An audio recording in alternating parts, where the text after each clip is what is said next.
All right, Shalom. First and foremost, I would like to give all praise and glory unto Yahweh, Bahashem, Yahweh Shah, Bahashem, Kakwadash. Double honors unto the apostles and the elders of GMS who rule well, teach well, being great examples for his younger brothers. And peace and blessing, salutations to the hopeful elect out there pushing his word in truth and in sincerity across the four winds in the name of Yahweh Bahashem, Yahweh Shah, pushing them to get up out of here. Shalom to the hopeful elect, the believers, the listeners who have came back to the obedience of the scriptures through faith in Yahweh Bahashem, Yahweh Shah.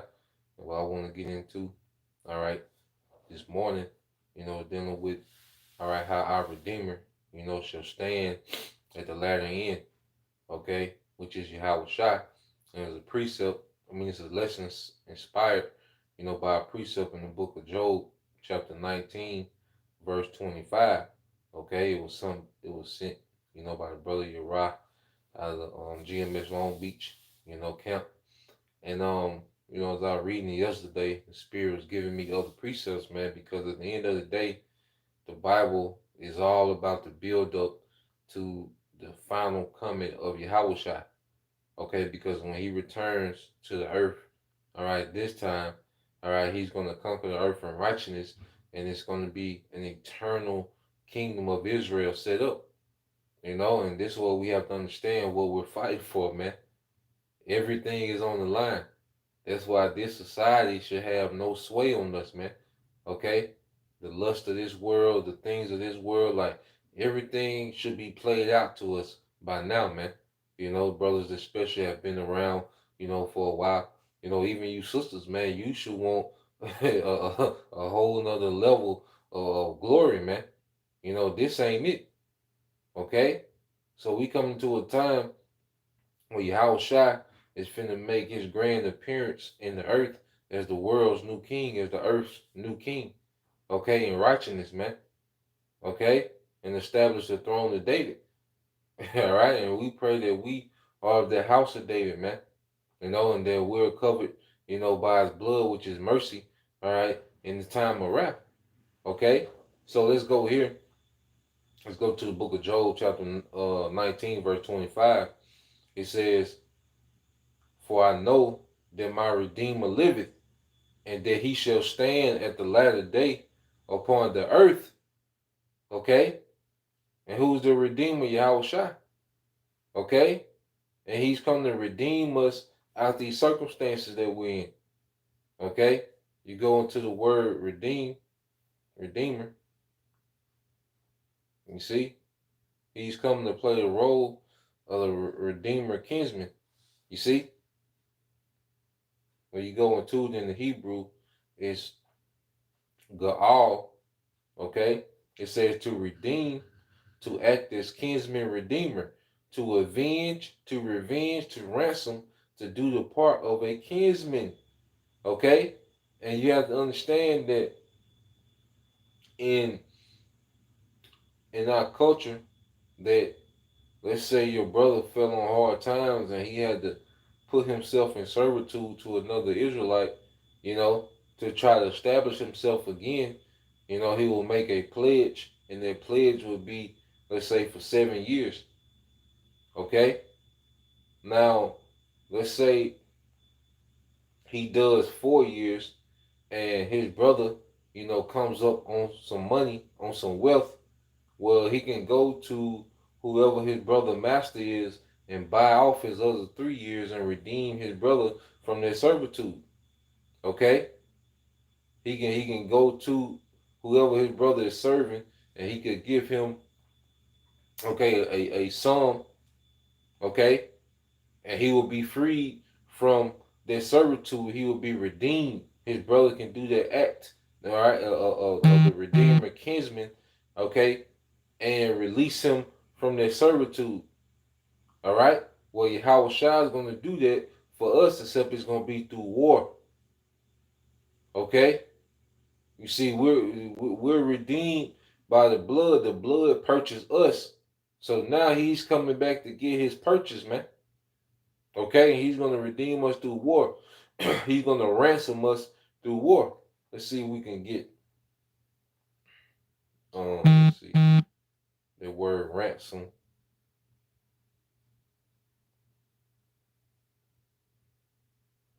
All right, ransom. It says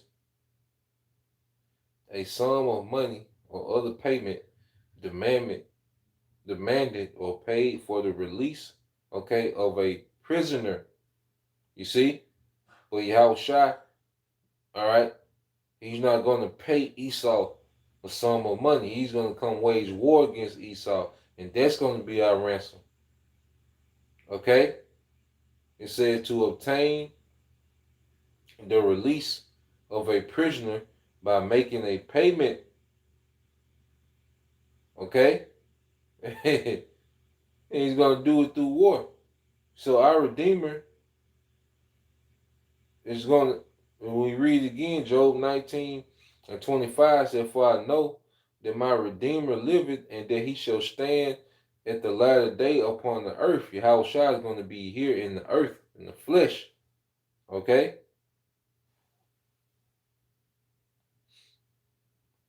Now you go back to the definition of Redeemer, all right, which is Gaal. It says, by marrying brother's widow to begot a child for him, to redeem from slavery, to redeem land, to exact a vengeance. All right. And it says Israel from Egyptian bondage. Okay. Israel from exile. Okay. To purchase. You see? The Lord is our redeemer, our revenger, man. And that's why we just wait on Yahweh. Okay? The anger that we have toward this society, guess what? Yahweh Shai is going to exact that vengeance, man, against this place, man, against these people. You see? Verse 26, it says, "And though after my skin worms destroy this body, which he would die, yet in my flesh shall I see power." Okay?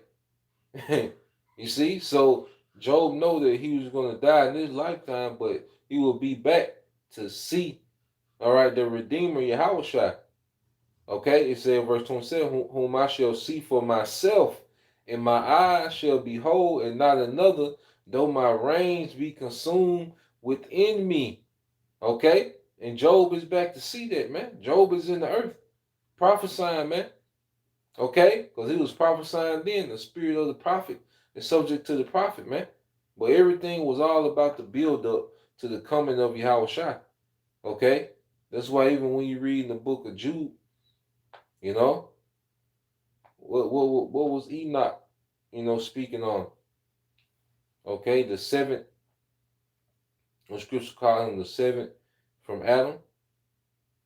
Okay?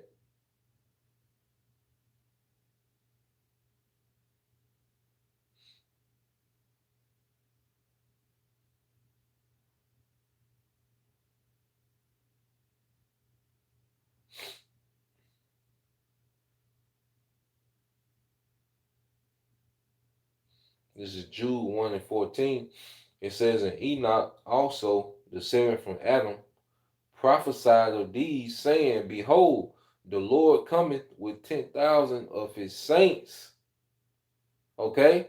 So even Enoch was speaking on that great return of Yahushua. Enoch was speaking on that, man.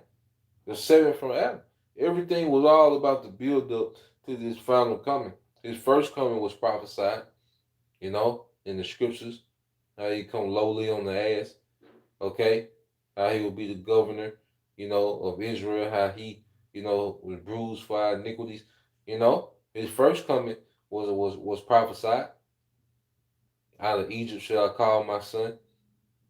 All that was prophesied, but the final, all right, the grand entrance of King Yahushua, is prophesied as well, and he's coming with those armies, man. Okay, Jude 1 and 14, and Enoch also, the seventh from Adam, prophesied of these, saying, Behold, the Lord coming with 10,000 of his saints. He's coming to do what? To execute judgment upon all, and to convince all that are ungodly among them of their ungodly deeds which they ungodly commit, and of all their harsh speeches which ungodly sinners have spoken against him. You see, everybody finna have to stand on their wickedness, man. Everybody, especially like now, got the pride money. Everybody, walking around the earth switching and twitching and shit, and people in agreement cheerleading them on. Okay, everybody has to do as thou wilt, spirit. Well, Yahushua finna step down in the earth, man. Everybody finna have to stand on that. Verse 15, to execute judgment on the people of the world, he will convict every person of all the ungodly things they have done, and for all the insults that ungodly sinners have spoken against him, man. Okay? That picture of Caesar boys, you're like, everybody finna have to answer for these things, man. Edomites, niggas, okay? The end dub, everybody finna have to answer, man. These heathens, you know? This the time that this is where we at with it, man. You see? And Yahushua spoke about his second coming, man. This is what everything has been leading up to and is leading up to, man. That second coming, man. Okay? This is Matthew 24. And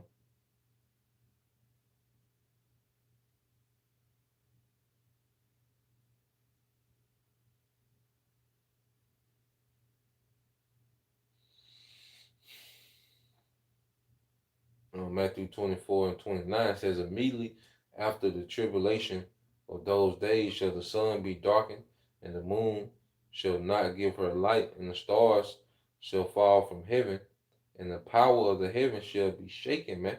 These leaks. Okay? The tribulation, Jacob's trouble. Yahushua is coming in the midst of chaos, man. Okay? Matter of fact, let's get that. Yahushua coming in the midst of chaos. And he's coming to drop that hammer in the earth, man. Okay? He's coming to lay down law in the midst of chaos, man. And we right here at the chaos. Because you have the sea hip, and after the sea hip is World War III. Okay? And that's your Howard Shy's entry point to the movie, man. So you go second Esdras 13 and yep. This second Esdras 13 and 30. And he shall come to the astonishment that he is a Yahushua of them that dwell on the earth, and one shall undertake to fight against another, one city against another, one place against another, one people against another, and one realm against another. Okay? So it's going to be going down in every way at the return of Yahushua, man. And the Lord is coming, all right, to wreak havoc in the earth, man. He's coming to put this great rebellion down that's in the earth, man. And that's how a king, one of the ways a king will prove his son, You know, he will give his son charge over the military, you know, to go put down the rebellion. You know, that's something that princes would do for their father, you know, to prove themselves, would go put down a rebellion. And that's what Yahweh Shai is coming to do in a major way in the earth, man. He's coming back to put down this great rebellion against righteousness in the earth, man. Okay? And us repenting is us copping the plea before he come. You know? We're sending the message like, look, we don't want it. You know, we fully comply. We're like, we want you to rule, man. You know, like we send the messages from another kingdom to the kingdom of Yahweh Shema Shai, saying, look, we don't want it. We want Yahweh Shai's king. You know, let's go back Matthew 24 and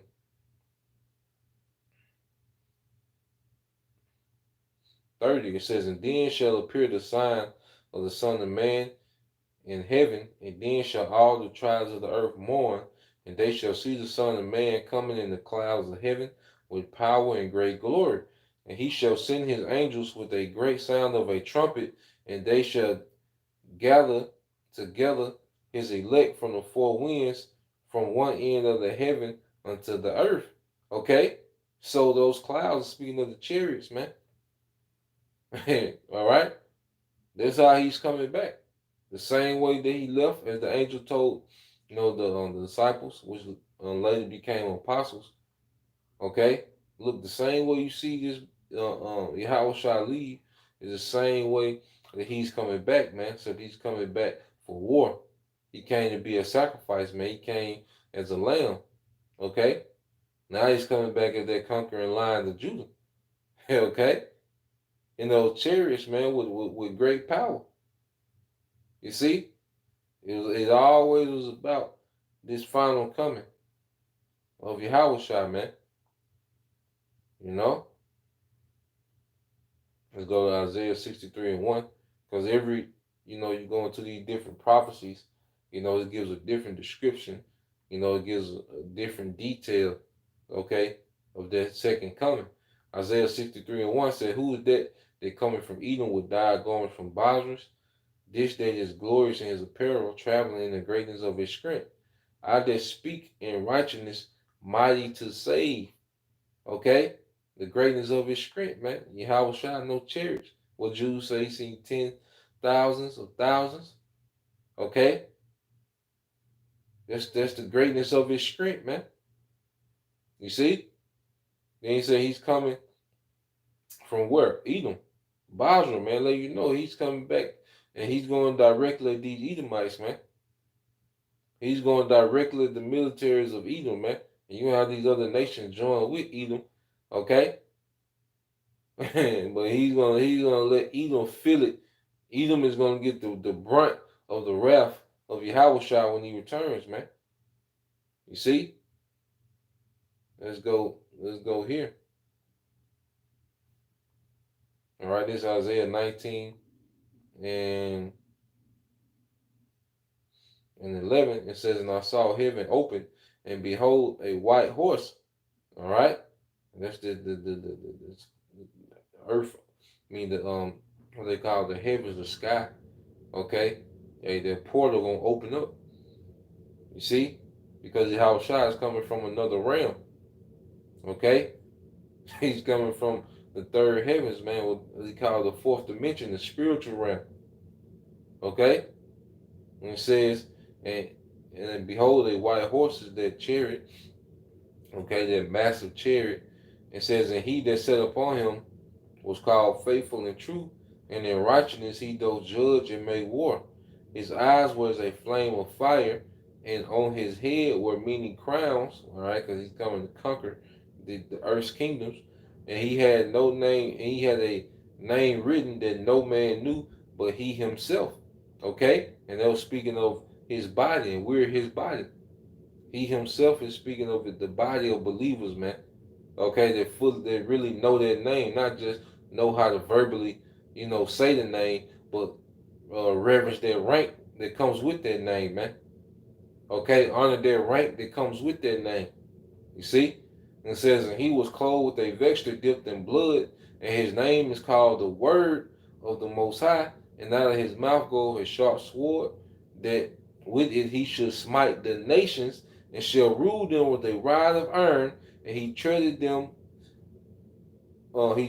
winepress of the fierceness of the wrath of the Almighty power, and he hath on his vesture and on his thigh a name written, King of Kings and Lord of Lords. King of Kings and Lord of Lords, man. Okay? That's what Yahweh Shai is coming back to be. That's his rank in the earth, is the King of everything, the Lord of everything, man. Okay? And Job spoke of these things, man. He spoke of it in the more subtle way. When we go into prophecy, it gets more descriptive, man. And that's what everything was always about, man. Okay? So, Lord willing, all right. This was edifying, man. Just want to get into it this morning. First and foremost, all right, we're going to give all praise and glory unto Yahweh, Ba'ashem, Yahweh Shai, Ba'ashem, Kakadash, and double honors unto the apostles and the elders of GMS, and grew well, teach well, being great example towards younger brothers. And peace and blessing, salutation, hopefully, shalom.